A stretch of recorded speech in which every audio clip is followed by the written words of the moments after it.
edition of Issues and Insights. I'm Gina Ryan, Director of Hardin County Educational and Community Television, and today I am among basketball history glory of Elizabethtown, Kentucky. So I thank everybody for joining me today. We've got a couple of really cool things that are coming up, and these outstanding former players and coaches and current enthusiasts of basketball, all things basketball, are here to share some of their memories and some of the things that makes this wonderful game so special to us. We are in the museum, the Kentucky High School Basketball Hall of Fame Museum, and so we also want to encourage you to come to the museum, check the website as to dates and times and hours.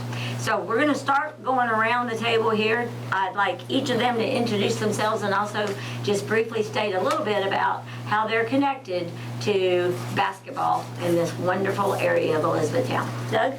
Okay, my name is Doug Gibson. I graduated from E-Town in 1965, played for Coach Charlie Rawlings, and we went to the LIT that year, which we didn't fare too well. We were upset by Aaron's Trade School in Louisville. We were projected to win by 20-some points. We got beat by 3. So that's the highlight, I guess, what you'd say, of that year.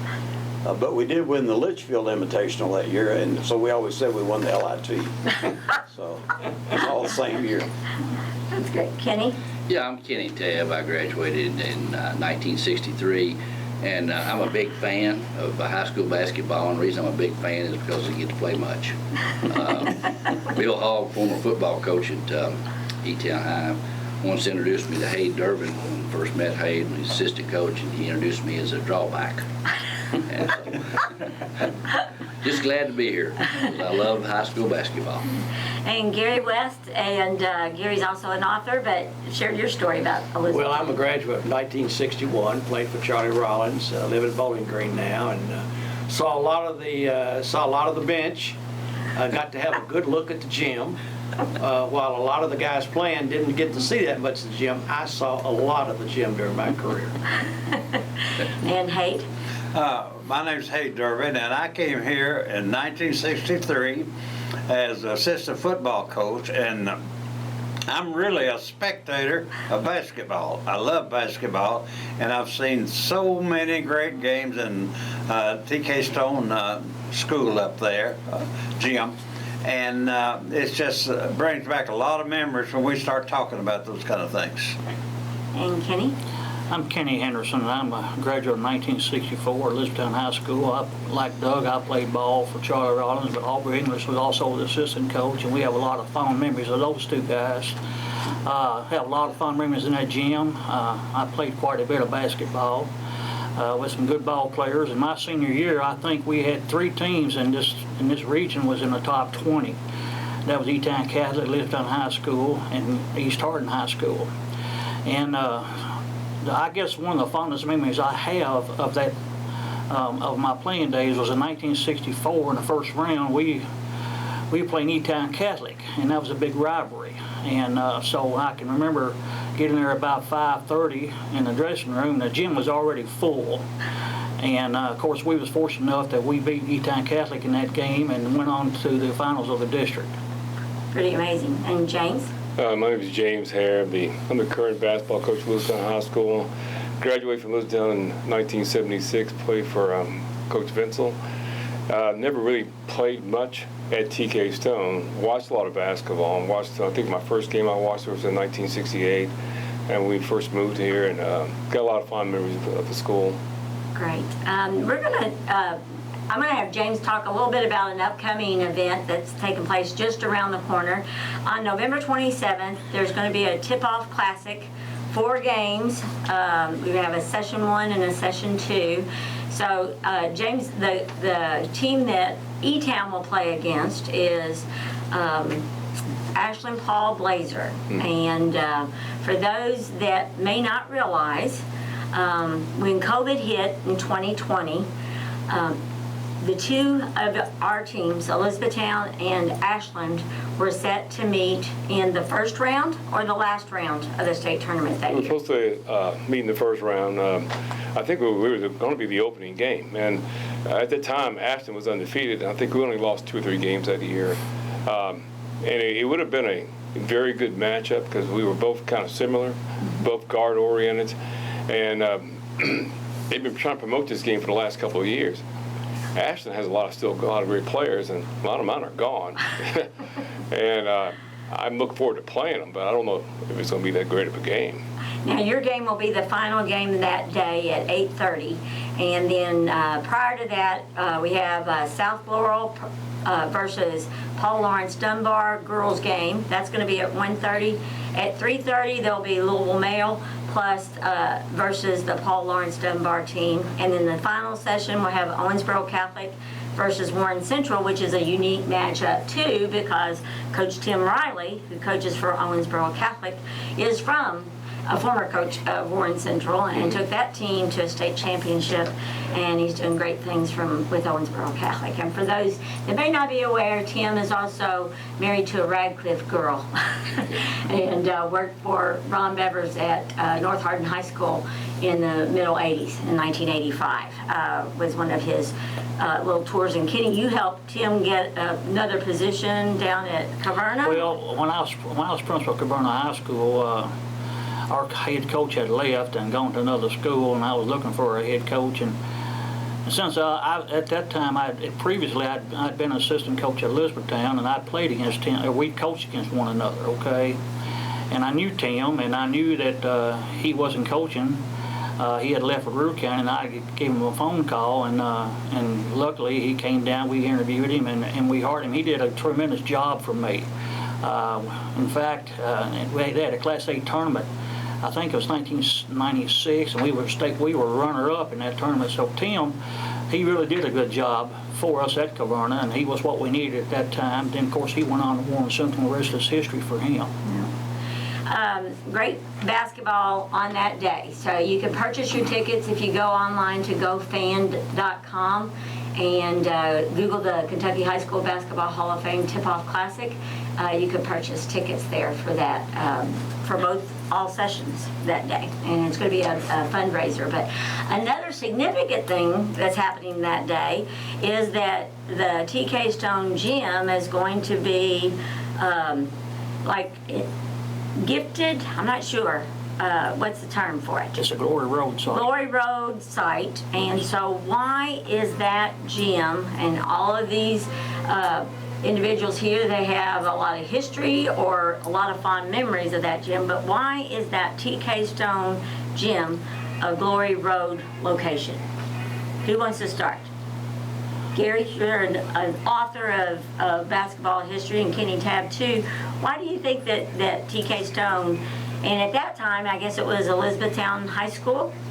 Well, it is because it's been around a long time, and you build tradition in there, and that's it's because it's so, it's because it's so old. I take myself. I've heard a lot of stories because I'm old now, and I've heard these stories, and it's like the gym. When you have some of the great players, but I think what's really neat, that's the untold story of that gym. Not only were some great players from E-Town High and the visiting teams that came in there, I will never forget the game when we had Eddie Mason in 1958, and Russell County came in there with the great Ralph Richardson, who was Mr. Basketball, and that was some kind of show there on. But I remember some of the exhibition games. I will never forget the night that Frank Selvey and Frank Ramsey came in there playing at Fort Knox. They were stationed doing some reserve duty, and they came over and played an exhibition game. The ABA Kentucky Colonels came in there with Bobby Rasco and Darrell Carrier and some of those, and Johnny Gibbons was the first coach of the Colonels. And I think some of you may remember H.Q. Kennedy, an eye doctor here in town, and his wife Jean. I think they helped arrange that game because they were really close friends with Gene Rhodes, Johnny Gibbons, and Gene Rhodes was assistant coach, but came in, and I remember after that game, First Hardin National Bank had a dinner for the team, and I was working, waiting to go into the Army myself, and was working for the E-Town News as a sports writer, and went over to that dinner afterwards and talked to some of the guys that I'd gone to Western with. Carrier and Rasco were two of them, but those are some memories. It's more than just maybe basketball for that gym. I know we're talking about that, but there were high school graduations in there. My 61 class graduated in there. there were sock hops in there after the football games. So there are so many memories of, and it was more than just a wonderful basketball facility.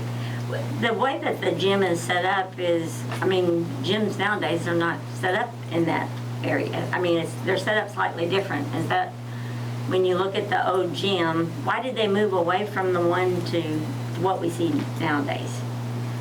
You know, because we had fans on all sides in TK Stone. Well, it probably just wasn't considered modern enough. Oh.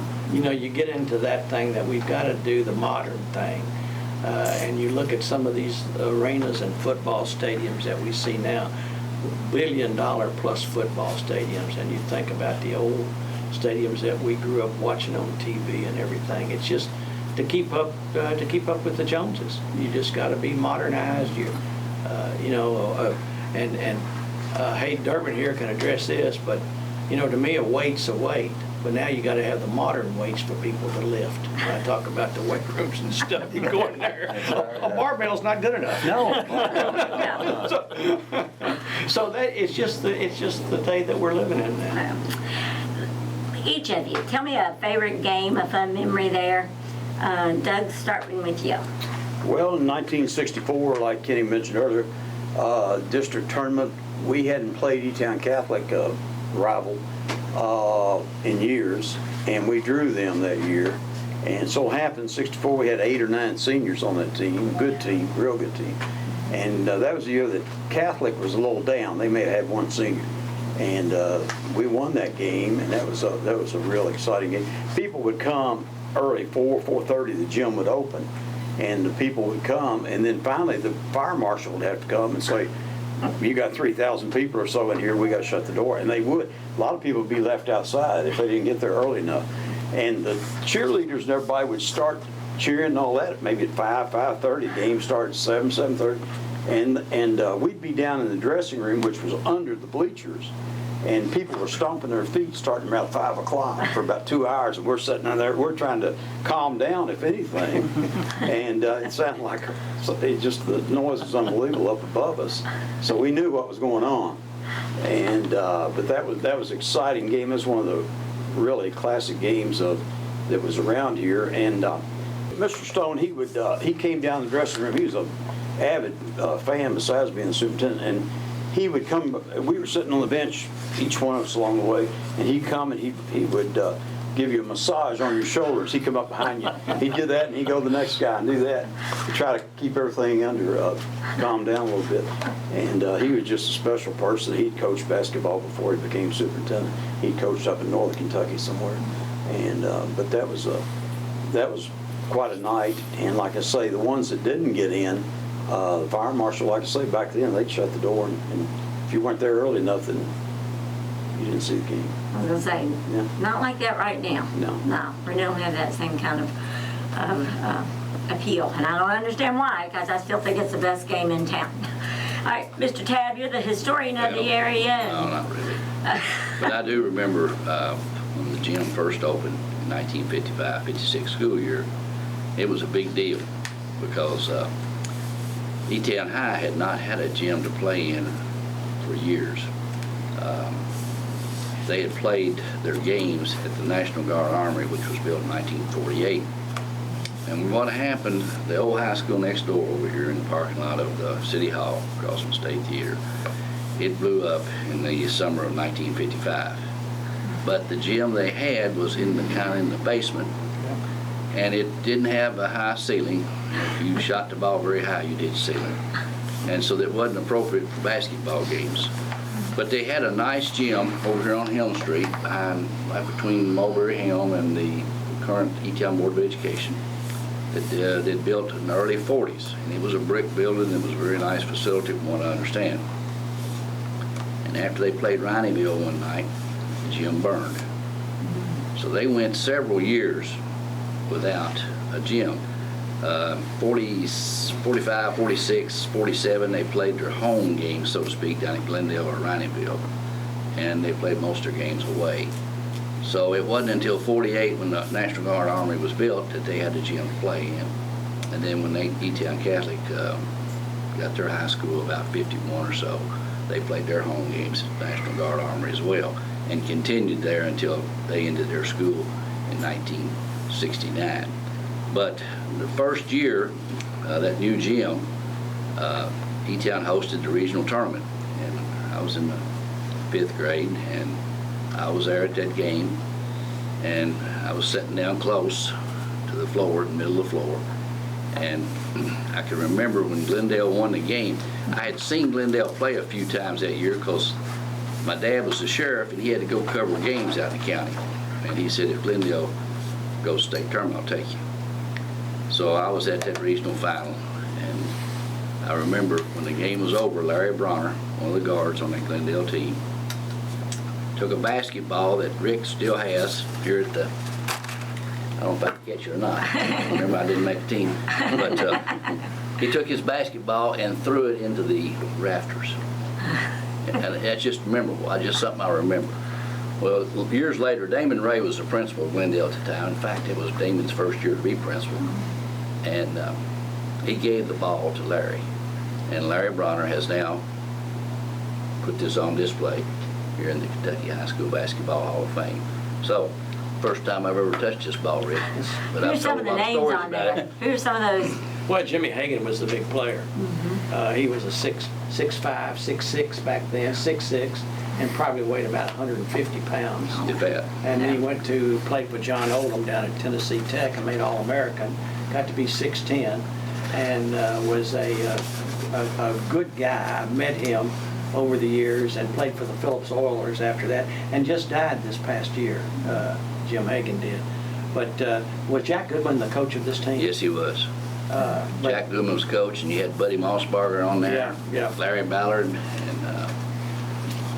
Yeah, they were good teams. Wayne Maid.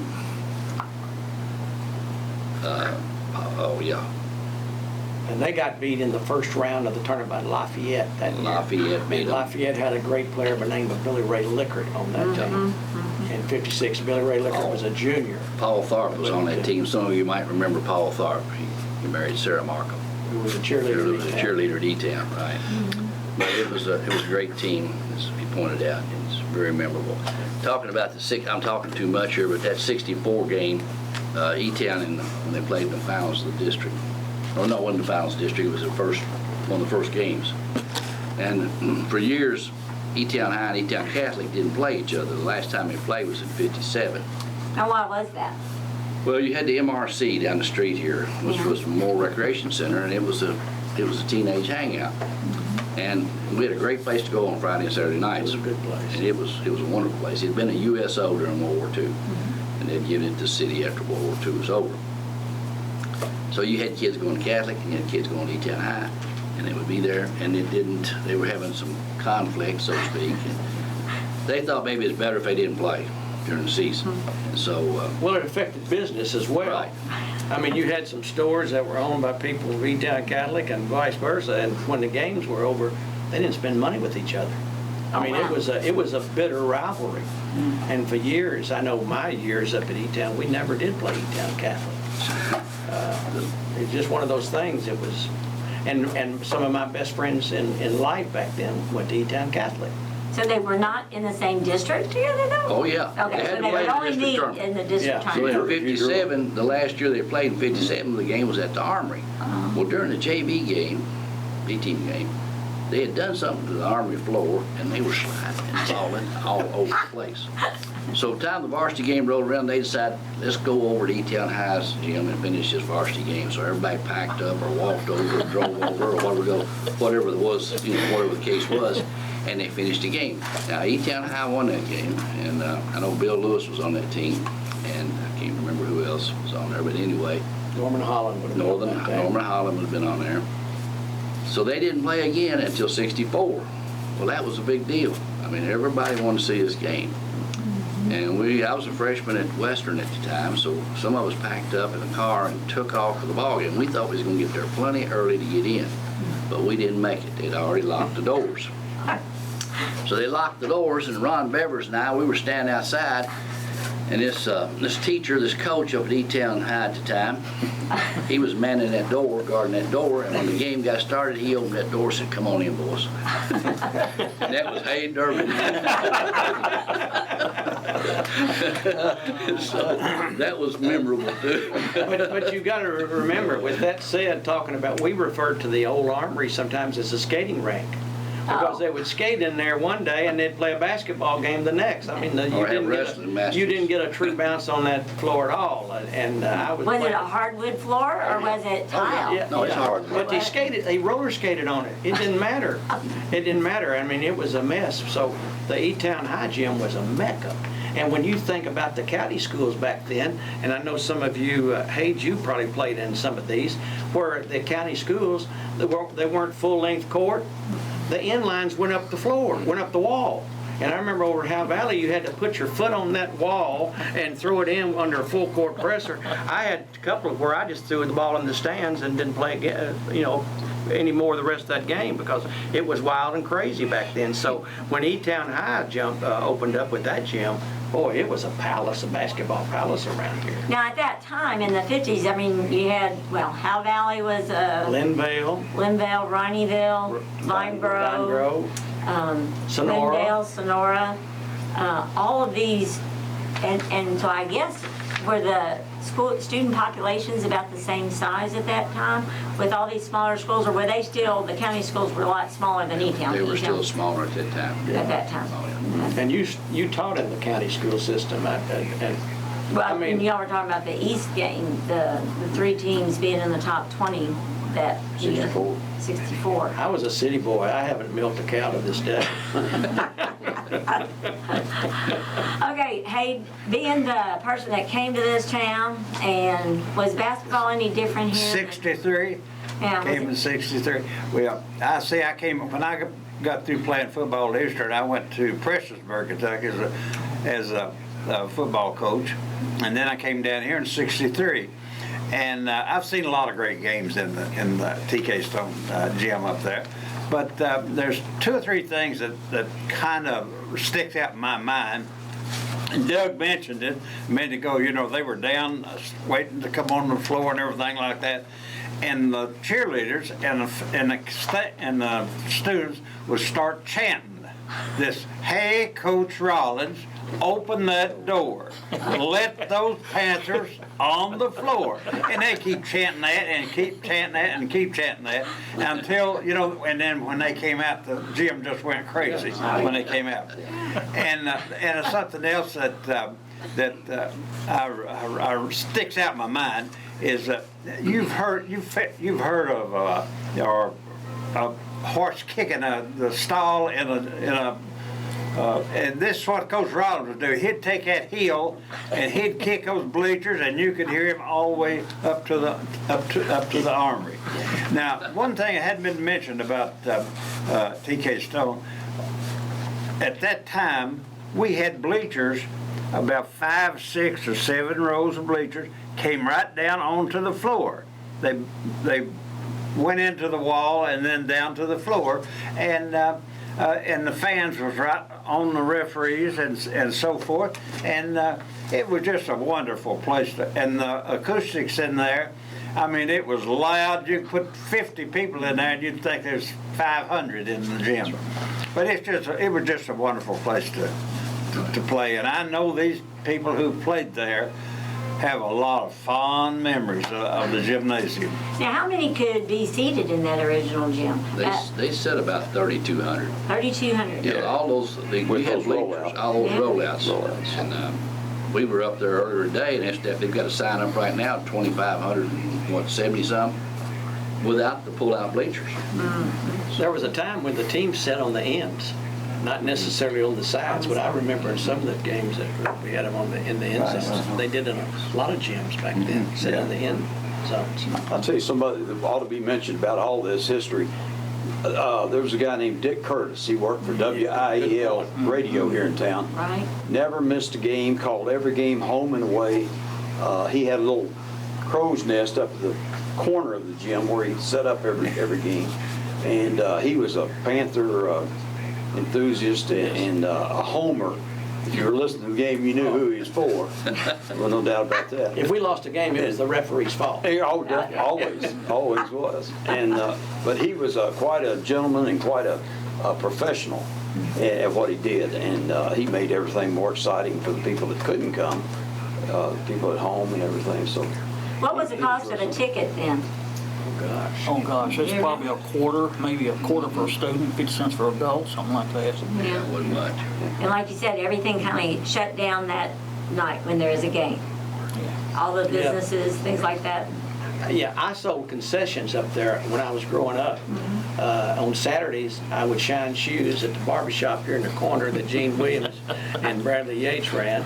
And then I would go home and I would change clothes to end, and then I would head up and would sell a tray of soft drinks. I think I got 2 cents a soft drink around there, but that was a big deal to be able to. And I won the '56 tournament, which was a packed house. And I always assured myself of getting in the game if I was selling concessions. Right. And then I might go and carry them around there and get a certain place and set them down and watch the game and go sell them. And so, Kenny, what about some of your fond memories? Oh, I tell you what, I've got so many, Gina, I couldn't remember them all really. Doug, of course, he hit on the highlight when we played Eatontown Catholic when I was a senior. And I saw so many great ball players come and go in that gymnasium, not only from E-Town, but from other schools as well. And I During played, that time, I mean, the Well, 5th region was pretty awesome. and Doug and I, we played for 2 great coaches in Charlie Rollins and Aubrey Inglis. And I can remember, how we were treated and everything else and what have you, and what they tried to teach us. And it was not only basketball, but becoming a good young man with developing great character and where you could be successful in the world. But I can remember running Churchill Downs a lot. And I think anybody who's ever played there has run those Churchill Downs. That's running the bleachers. Okay. that's what we call the bleachers up and down. Rollins, Churchill yeah. Downs, it was the bleachers. Yeah, Coach Rollins would say, "Hit the Churchill Downs, Henderson," And so there's so many good things in that I can remember. I can remember in timeouts. I remember one boy named Ronnie Meredith, and he was a senior when I was a junior, and I was starting. We'd call timeout, and Ronnie was the key man for the team. And Coach Rollins always say, "Henderson, get the ball in there to Meredith. Get the ball to Meredith." And I could get the ball in there to him, and I guarantee you, he could put it in the bucket It around that didn't come goal. back out when you got it to him. That's I like, guarantee you. Yeah. But there's a lot of great memories in that gym for me, I can tell you. Now, James, your older brother, did he play in that gym as well? Yes, he did. Okay. I mean, I went to many games in the gym. Mr. Rollins was coaching, and I used to sit in the end zone behind the teams, and my older brother did play in there. But the one memory I do have is sitting behind. They played Louisville Central, and Larry Graves was the head coach. Mm-hmm. And I even asked him about this one time. I stood behind it, and he called a timeout, and he asked the player, you're supposed to do something. The player said one word back, and he smacked him. It scared me. I mean, I was in the 5th or 6th grade. It scared me to death. And then, and I asked Coach Bill, I said, "You remember doing that?" He went, "No." He said he didn't do it. But, I saw you do it, but I mean, Mr. Rollins and the way they would, and they really influenced a lot of great people, and they were tough. I mean, all of them were tough, and you can't do those things now. But then, and that's why these guys are so successful here, because they had that toughness on them, and I miss those days, to tell you the truth. I was going to say, quite different during that time. Yes. I mean, in that Louisville Central's historic teams, one after another, too. What are some of the biggest wins at that school? You think of some of the biggest, winning games that just set it apart. Well, I'll think of one thing, but it wasn't E-Town's win. Oh, okay. In 1968, they played the district tournament, and E-Town High and E-Town Catholic met in the finals of the district in the old TK Stone Gym, and E-Town High won. 1 week later, the regional tournament was in the same gym. E-Town High and E-Town Catholic met again. At the time, E-Town High had never been in the state tournament, and at the time, E-Town Catholic had been about 3 times. Mm-hmm. So that night, E-Town Catholic went back to the state tournament for the 4th time, and E-Town stayed home. And E-Town would not make it to the state tournament until 1972. 72. And your brother was a senior. He got to be a rub. Sophomore or He got to be a freshman? real And they, rub. they, eighth they, grade. they ended up being runner-up in state and almost won at Owensboro. Yeah, Owensboro. Yeah. Kenny Kenny Higgs. And Kenny then Hicks. he was the guard, but they had a big boy, Thurston. Jerry Thurston. Yeah, Gary Thurston, yeah. Is it Thurston or Thurston? Thurston. Thurston. Yeah, Jerry Thurston. yeah. We got that But that game. was, to me, that was kind of ironic, you know. One week they beat them, next week, same gym, they got beat. And that's always stuck out in my mind. But it's hard to do that Right. though too. Sometimes, you know, that's what gets that other team riled up. I'm sure Hart McLean probably got hurt pretty well for that follow-up game in region, right?